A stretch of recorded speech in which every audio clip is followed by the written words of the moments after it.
नाशिक मुंबई महामार्गावरील जिंदाल कंपनी आग प्रकरण आणि या कंपनीपासून जवळपास 15 किलोमीटर परिसरातील जागा रिकामी करण्यासंदर्भात प्रशासनाकडून आता तयारी सुरू झाली आहे। गॅसच्या टाकीपर्यंत आग गेल्यास टाकी फुटण्याची भीती आहे। गॅसची टाकी फुटल्यास मोठा धोका संभवू शकतो, त्यामुळे आसपासचा परिसर रिता करण्याच्या दृष्टीने रिकामी करण्याच्या दृष्टीने तयारी सुरू झाली आहे। अधिक माहिती घेऊया आपले प्रतिनिधी महेश माले यांच्याकडून। महेश, काय सध्या परिस्थिती आहे?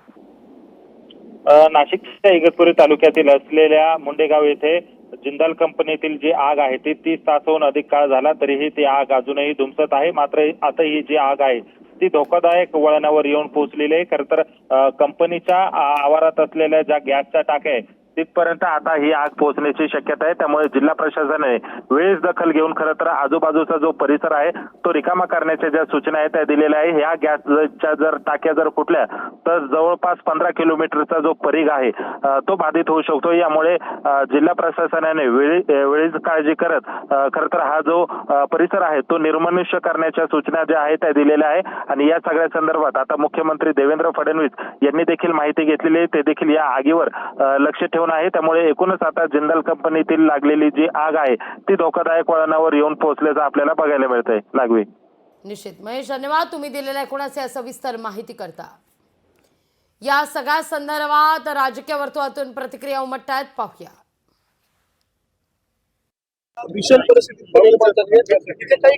कलेक्टर साहेबांबरोबर जी चर्चा झाली त्यातून त्यांनी मला असं सांगितलंय की परिस्थिती आटोक्यात आणण्याचा जीवापाड प्रयत्न आम्ही सगळे करतो आहोत, तरी सुद्धा तिथली परिस्थिती धोकादायक आहे आणि आजूबाजूच्या लोकांना जास्तीत जास्त आम्ही बाजूला करण्याचा हटवण्याचा आमचा प्रयत्न आहे, जेणेकरून कुठली आणखीन अप्रिय अशी घटना घडू नये। मला सुद्धा त्यांनी सांगितलं की तुम्ही सुद्धा तिकडे येऊ नका आणि माझ्यातर्फे आणि सरकारतर्फे सुद्धा मी सगळ्यांना विनंती करतो की कृपया तुम्ही कुणीही तिकडे गर्दी करू नका।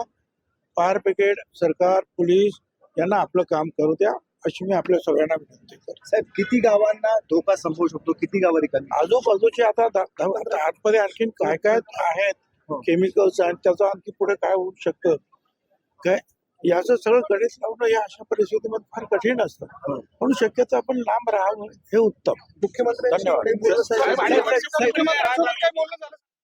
तो आगच आटोक्यात येत नाही, बऱ्याच कव्हर केली परंतु अजूनही खूप मोठ्या प्रमाणात आहे। परंतु आता कलेक्टर साहेबांशी बोललो, तहसीलदार साहेबांशी बोललो की जे काही तो बॉयलर आहे मोठा त्याचा जर काही कमी जास्त स्फोट झाला तो 15 किलोमीटर अंतरावर तो येऊन, म्हणून त्याच्यासाठी जिल्हा अधिकाऱ्यांनी सगळे सूचना दिल्या आहेत। 15 किलोमीटर पर्यंत सगळे गाव त्या ठिकाणी बाहेर काढायचे, गावातले लोक सगळे जनावर बिनवर सगळं बाहेर घ्यायचे, रस्ता सुद्धा बंद करायचा आहे, अशी शाळा सुद्धा बंद, 15 किलोमीटरच्या आसपास सगळ्या ठिकाणी बंद करणार। अधिकाऱ्याकडून आधीच चूक ज्यावेळेस झालं असतं तर ही परिस्थिती आज आली। दरम्यान या सगळ्या प्रकरणावर मंत्री छगन भुजबळ आणि हिरामण खोसकर यांनी काय प्रतिक्रिया दिली आहे, ऐकूया। लोकशाही मराठी ऐका, पहा, जागरूक रहा।